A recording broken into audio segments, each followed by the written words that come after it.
Pet parents are getting created, but knowledge is still a gap. You chose to begin with service and access to doctors and advice, right? It was a big revelation. There was not enough, and even today continues to be a lack of high quality vet supply in the country. What have you learned that you've standardized across the clinics that you've opened? The build playbook. I think I remember this discussion with the Fireside team, where to build a clinic, how to build a clinic. Do you have to be a pet parent to be a Supertail employee? You can't relate to a problem of a pet parent and a pet unless you are a pet parent yourself. Anyone who has bought a pet home remembers those first few weeks. There's excitement, but that really quickly turns to questions. Is this normal? Are they eating enough? Should I be worried about that limb? Am I overthinking? For a long time in India, there was nowhere obvious to take these questions. You asked a neighbor, you asked a WhatsApp group at midnight, and you found a vet that could actually help you by talking to somebody who knew someone. Pets had quietly become family in millions of Indian homes, and almost nothing around them had caught up with that. Supertails began there, not as a shop that happens to sell pet food, but as a place a pet parent could actually turn to for advice, for medicine, for a consultation, for a bit of reinsurance at 11 in the night. 5 years on, it's a company with a pharmacy and clinics of its own. But the thing at the center of it hasn't really changed. It is still about standing beside someone who's trying their best to look after an animal they love. What I'd like to talk about today in the episode of Before It Was Obvious is the choices that got them there, the ones that made sense to them long before they made sense to anybody else. Please join me in welcoming Mr. Vineet Khanna, the co-founder of Supertails. Now, just for everybody, there are 3 co-founders of Supertails. There's Vineet, there's Varun Sadana, and there's Aman Tekriwal. Now, my intent when I was speaking to Varun was to get all 3 of you on the couch, but I was very clearly told that you are the designated spokesperson. So welcome and thank you so much for doing this, Vineet. My pleasure. I think I would like to start off the conversation before, Supertails was formed, before the company came into being. Back to the days when the 3 of you must be still discussing the situation, right? I think post-COVID 2020, 2021 is when this trend started of, there's a genuine surge of pet adoption in India, right? And it's possible that it happened because there was a sense of loneliness. People were, it was very strange times. And people were thinking of what is it that they can do for companionship. Help me understand, what were you seeing in the way people were beginning to relate to their pets during that period of time, and what made you think that this isn't just a spike and this is something that is a much larger shift that was happening? I think multiple fundamental reasons at that point in time. So pets were not getting adopted alone, pet parents were getting created. Now that was a very big difference from whatever happened in the category in the past. So once they became pet parents, we also understood this is not going to be just a fulfillment of a need as an ecosystem. Pet parents are getting created, but knowledge is still a gap. Sure. The pet parents did not know. Pet parents did not know how to take care of a pet. Now, when knowledge is a gap and there is growth on as a tailwind, categories get created because there is an opportunity to fill that gap and fulfill that as well. Our research also said that India was at the cusp of that threshold of the inflection point which the COVID provided, which the pandemic provided. Sure. India was at about 10% household penetration. For pets, is it? For pets at that point in time, starting to show in metros going to 13-14%. What is the penetration today? Penetration today would be about 18 to 19%. Oh, this was a phenomenon which was there to stay. Sure. And that gave us the confidence that this is a category to be built because nothing exists, emotion exists, growth is there, knowledge gap. A solution just needed to be Solution provided. needed to be built around the 3. First, when it came to pets, especially India, right, it was always dogs. And cats being pets is a very recent phenomenon. Do you agree? Has that changed? Now is it still more, and I remember when I got a cat about 8 years ago and we used to go shopping for food, right? There used to be 3-4 aisles full of dog products and one very, very small aisle for cats. And I literally used to feel very bad why are there no more products for cats? So is that changing as well? So India started as a dog market for a couple of reasons. India always had space.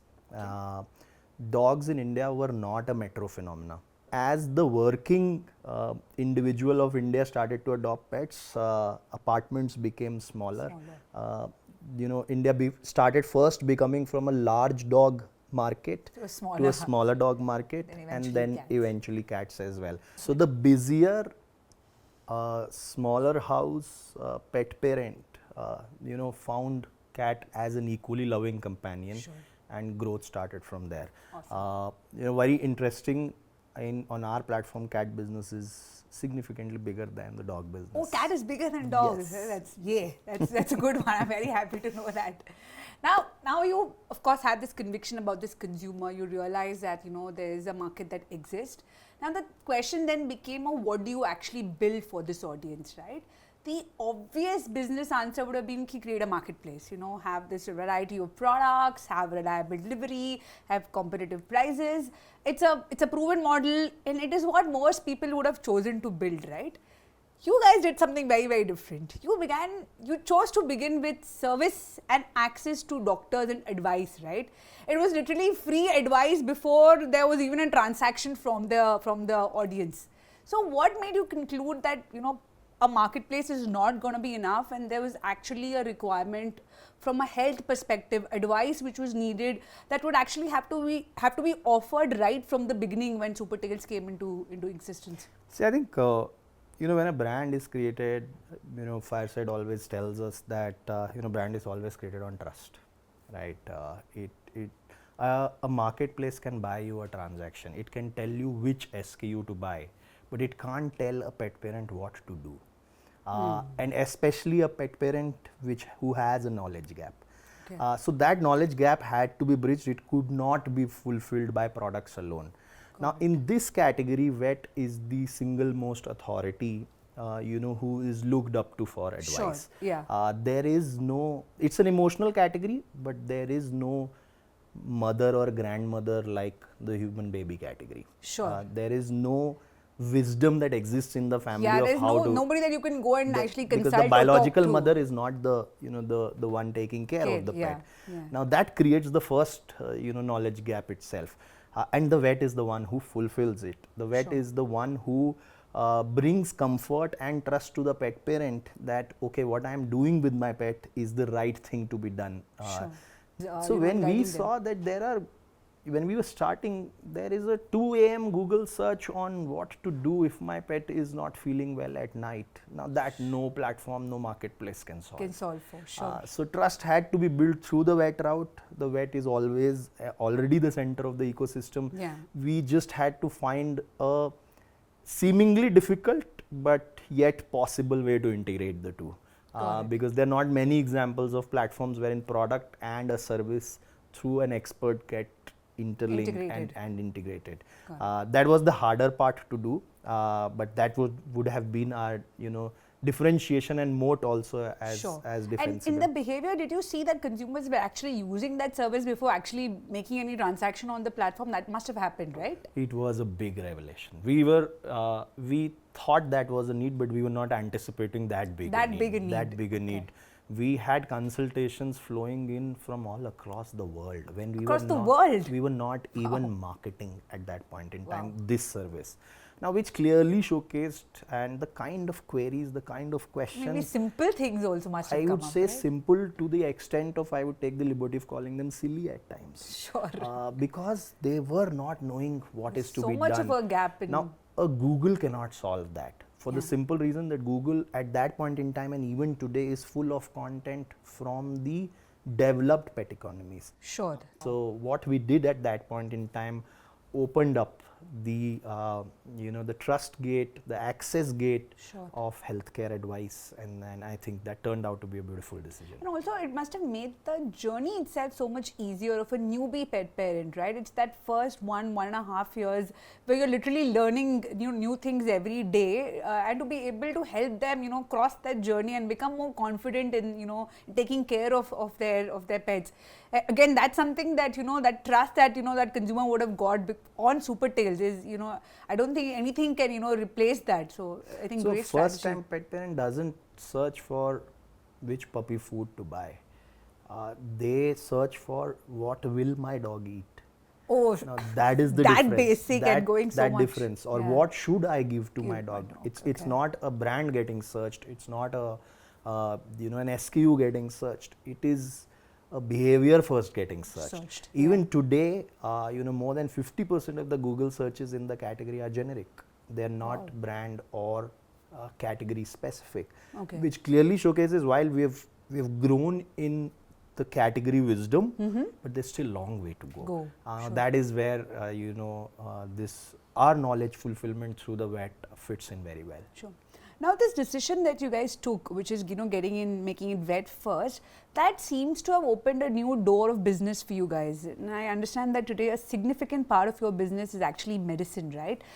So was pharmacy always in the plan, or because this vet thing happened, did that decision take you to to having a pharmacy of your own? I think a bit of both. The first thing was, when we say we will build an ecosystem for the pet and the pet parent, it's all about continuity of care.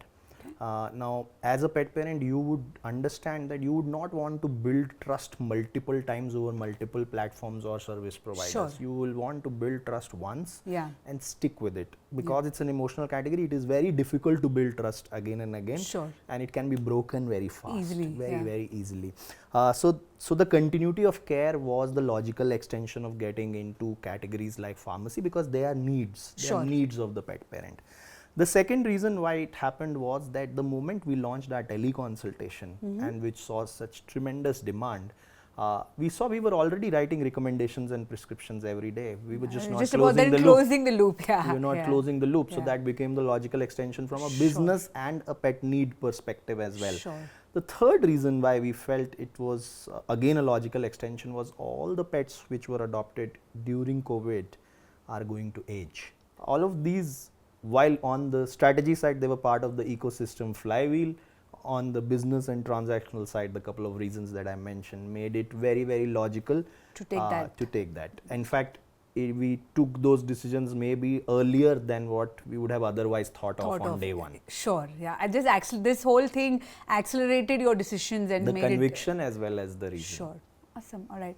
Now, once you've decided to own this entire pet parenting journey, right, convenience also then becomes a part of the proposition that the brand offers. And your delivery journey is very interesting because it kind of shows, it becomes a case study of how quickly brands have to adopt, because consumer expectations are changing really fast, right? And just for context, I know you guys launched a 2-hour delivery in Bangalore. That really worked very well. People were shopping, they were coming back, they were spending more. And then quick commerce obviously, hit, and suddenly 2 hours were not fast enough, right? And it had nothing to do with your service itself, but just the fact that the expectation of the consumer had changed. Now, in such a case, not every shift that happens in the market is something that, deserves a response or something that you want to react to. But I think in this case, you did believe that this was something that was important and it's something that you couldn't ignore. So what was the thought process behind, ensuring that you could keep up with this new expectation that quick commerce had brought in front of the consumer? So we had made a promise to ourselves from day one that we will always be faster than the largest platform that exists in the country in this category. Okay. At that time it was Amazon. Sure. Even on day one we were faster than them. When Right. it was standard delivery, we launched next day and same day delivery. When everybody moved to same day next day delivery, we went to 2-hour delivery. We were doing pretty well with 2-hour delivery. I don't think our service deteriorated. The expectation rose significantly. Sure. When we did our research with our consumers, something very interesting came out. At one point in time, they used to call us fast e-commerce.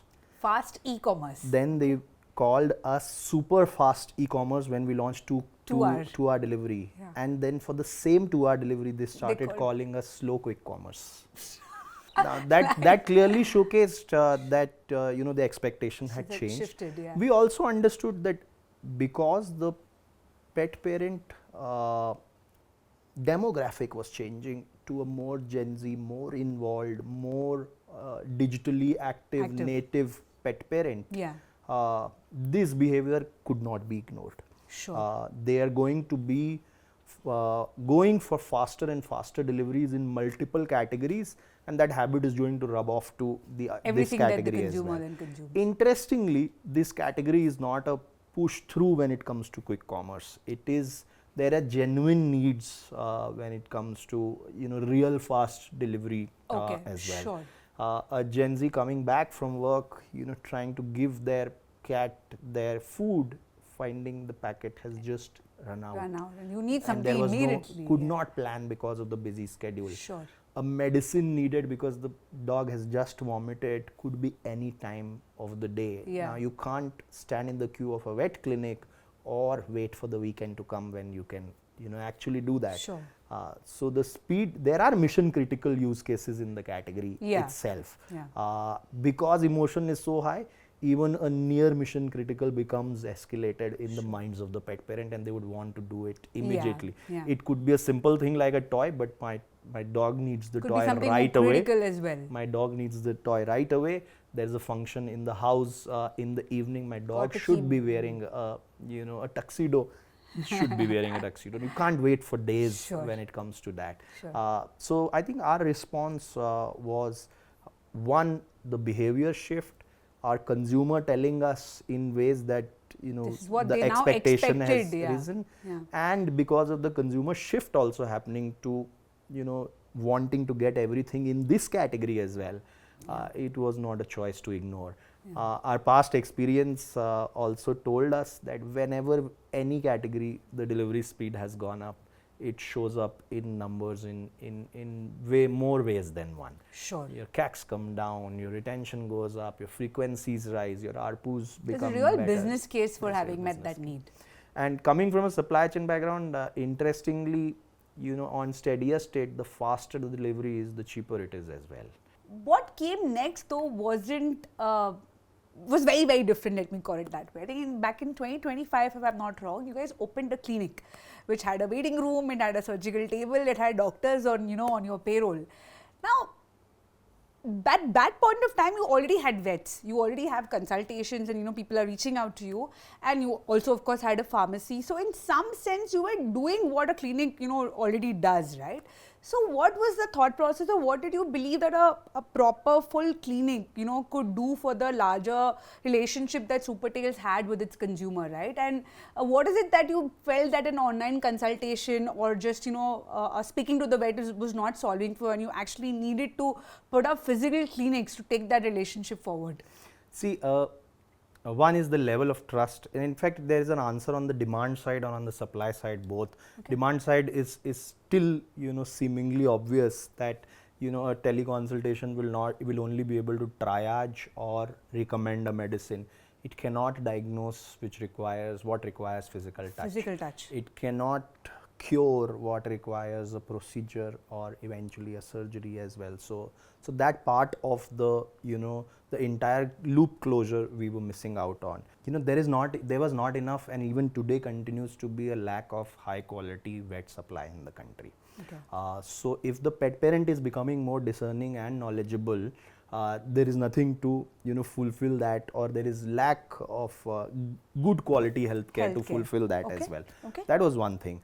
We were already hiring vets. Now, what is the career path progression we will give to those vets from a teleconsultation to a pharmacy verification to a physical clinic and eventually to a surgery OT? Is a great career progression in the value ladder for a vet as well, which will help us retain higher quality vets. On the demand side, there is a need, there is a gap, there is a progression in the consumer journey to be done. On the supply side, there is a progression for the vet talent that we have hired needing to be done. And with vet being the center of the ecosystem already there, it just became a very, very beautiful marriage, which was inevitable. Complexities, yes. Good part was, one, we were already somewhat well versed with what a vet or what a healthcare ecosystem means, because we did it from day one. Sure. Thirdly, being three of us, we said one co-founder, which is Aman, we will completely dedicate to building the muscle around the healthcare piece. It requires patience, it requires physical infrastructure to be built, training protocols, a lot of those things, and hence that decision became a little bit more seemingly possible for us. And you mentioned the vet, so there's a bit of a training that you do for your vet so that you could then train them from being maybe early just entering the practice to actually becoming surgeons. So is there some training that you do for your vets as well? See, any service business cannot survive without training. And so much where there is life involved, even more so. Sure. We are treating a living being. We are not cleaning a house or fulfilling a service like some of the other successful service businesses in the country. So training was not need by was not a good to have. It was an essential. It was an essential from day one. In fact, whenever we were just doing simple consultations for triaging, we used to have a 6-week training program before a vet goes live and gets the license to consult. Okay. So now we are talking about serious healthcare. So yes, training capabilities needed to be built. Some were built in-house, some were built, some were taken help from within the country and from outside the country as well. Because in India, the training infrastructure also will need to be built by us itself. I was about to get to that. So what maybe Infosys did for engineers, a couple of decades back, we will have to do if we have to create this category. Sure. A harder path, but the more unavoidable, inevitable, path as well. So you had 12 clinics now, right? And the interesting thing that is, I was reading about it, of course, is that the newer ones that you've opened up have been, I would say, have found their feet much faster than the ones that were opened at the beginning, right? Now, having seen the performance of or having opened these 12 clinics, what have you learned that you've standardized across the clinics that you've opened, and what still is largely dependent on the doctor, on the locality, on the community itself that you're serving? I think I remember this discussion with the Fireside team, before we were launching as well. And we were very clear what we needed to standardize and what we've been able to today as well.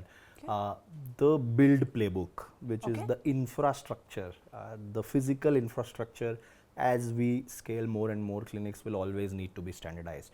Where to build a clinic, how to build a clinic, what equipment or what services, etc. We've been able to standardize. Now with our 12th clinic, we've been able to do that. What will still remain a little bit nuanced is the doctor, is the locality, is the language, is the type of pet parent in that locality. If the type of pet parent is a working couple versus originals, non-migrants from the city, the nuances of how you address the services, the care part of it, which changes. Is the softer element, will still need to be a little bit specific and customized to the kind of the need the pet parent has. In a Koramangala or a Whitefield, you will have people probably dropping their pet for a grooming session and going to finishing their work and come back. But would not happen the same in a place like Rajajinagar, Banashankari, JP Nagar, etc. They would want to stay with the clinic, stay at the clinic, understand what is happening. So the engagement, the training, all of that needs to be very nuanced and specific. And you would have to name. Understand this before the clinic itself opens, right? So you'll have to really understand the locality where you're opening it and the consumer within that locality, so that all of these customizations can be kept in mind before the clinic goes live, correct? That's an unfair advantage we have. We are a platform first. We course, know that consumer, we know the pet in that locality. So it's not just us knowing how many Labradors are there in a 2 kilometer catchment of a Koramangala clinic that I am going to open in the future, and then arranging my that's a great advantage, and the right use of data, I would say, right? I think a lot of times people sit with data but don't do much with it, and this is a great way of using that data to scale the business further. Fantastic. Now, obviously, there's a certain playbook that you had before the clinics even went live, and that must have even become stronger, as the clinics have scaled. But the pressure to replicate this playbook also increases, right, once the playbook has been established. And geographic expansion is, I would say it's very visible, right? It gives, momentum. It gives the organization a sense of, things are moving. And many a times I would say that it is treated, as the cleanest way of success or of evidence of something having worked, right? But you have chosen to actually build real density in one particular locality, right? Or location or a city. All 12 clinics of Supertails are in Bangalore. When again if there were others in the market, it would have been कि यार ज़्यादा cities खोलते हैं, 2-3 clinic multiple cities में खोल लेते हैं. But you've really chosen to go really deep. So what was the thought process? Take us through how did you go about making this choice of going deep instead of going wide? And then how do you ensure that that discipline continues as the business is scaling? It started with first the guidance and direction from the board, including Fireside. Depth always wins over width. The second was, from day one we were building out a thesis on an ecosystem and continuity of play. This was our opportunity to prove it in Bangalore end to end. Okay. A 30-minute delivery of food and accessories, a 30-minute delivery of medicines, a 20-minute driving distance of clinic where you could groom, vaccinate, or even have more advanced medical care for your pet. This is the ecosystem coming together. Okay. If we would have done this in more cities than one, let's say 5 clinics in 3 cities, the ecosystem would have not completed to that extent. Sure. There would be pet parents left at 40 minutes driving distance. There would be pet parents who would say this is not convenient enough for me to take, or this is not visible enough for me to even consider Supertails as a serious healthcare player. Today we are the largest chain for pet healthcare in the country in terms of square footage, number of clinics in Bangalore. Now, ecosystem can only come alive when you go deep. We could have gone for the vanity metric. An 8th micro market of Bangalore would probably scale slower than the first 2 of Mumbai or I'm sure NCR. But the compounding effect is going to show much better by going deep. Well, it requires a lot of patience, and it requires a lot of keeping the long-term vision and ambition in mind, right? And like you said, it is not about going behind the short-term, immediate, impact that you can see, but having the discipline and patience to wait in what you believe is the right way of building the business wouldn't have been easy, I'm sure. See, again, it definitely wasn't easy. There is, in this category, there is always a temptation to do more because, a lot of things are, gaps. So, the moment you see a pet parent in Mumbai, you would want to provide this service for them because we do conversations, we keep getting that feedback. When are you opening next in Gurgaon and stuff like that. So the temptation was always there. I think, again, I come back to the guidance from the board, our conviction that, not just for the pet parent, but for anybody looking at the business financially as an investor or a potential investor, would always see merit. Is this ecosystem play actually playing out? Is the compounding real? Is the integration between product and services really happening? A person who has visited both the platform and the clinic, do they spend more with the platform? All that can be demonstrated. Now it is starting to get demonstrated only if you put your best foot forward on all fronts for that customer and not go thin, spread yourselves thin by going to multiple cities. It's amazing. Now, just to segue into what are the kind of people that are all Supertail employees pet parents? Do you have to be a pet parent to be a Supertail employee? How does that work? So you have to be a pet lover. To start with. Some roles, some consumer facing roles, being a pet parent is mandatory. You can't relate to the problem of a pet parent and a pet and you're talking to a consumer unless you're a pet parent yourself. So all our front end staff, clinic staff, all of them mandatorily pet parents. People in our marketing team will need to be pet parents because they're again going to talk to the consumer, in a way that a pet parent relates to. Yes, there will be support functions where it's not mandatory. Even after having said that, there are more pet parents in our team than non-pet parents. So yeah, that's how it turns out to be. Okay, awesome. Now there's choices that that you've been talking about of leaving certain things on the table if it's not profitable, even at the cost of growth, right? Now these are choices that are not always sustained by the founders alone, right? It is examined, it will be questioned, it will be many a times challenged as well in the boardroom, right? And I do believe that the most useful partners, to founders are the ones who are not going to immediately agree with every decision, but will many a times, be the ones who help the founders see the decision a little differently, right?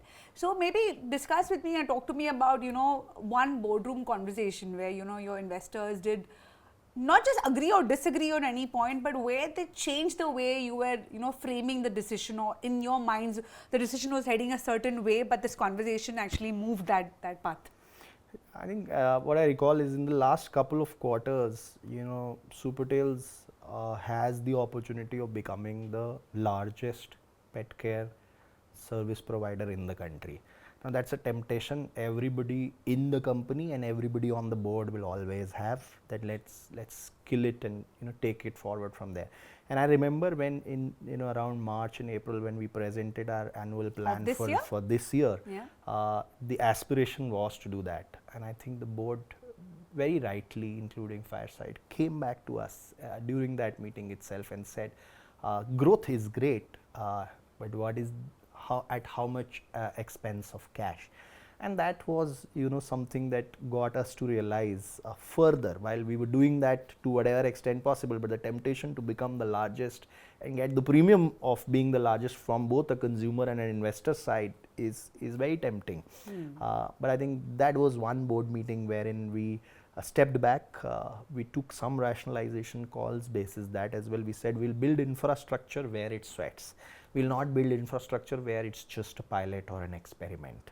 We'll be experimentative, but we'll cut down on our experiments. We have 5 years of data and understanding to say directionally what are the things which will work and what are the things which can be parked for later. I think this was a classic case wherein the board showed us the direction. They did not disagree, but they definitely made us steer into a direction wherein let's start looking at the business as a growth business than a venture business at that point in time. And that was a beautiful input, I think, from the entire board. I think we've always seen Kanwal sir as a person who would question something also as a friend and not as somebody on the other side of the table, right? I think that gives a lot of comfort and a lot of trust into that, because it's a question for, it looks like it's a question for us to figure out together. It's like he's truly working with you as a partner and not for us to figure. In fact, everybody at Fireside, it has always been like that. They would be not just asking the right questions, but maybe discussing the right things, talking about the right things. I think that's what matters.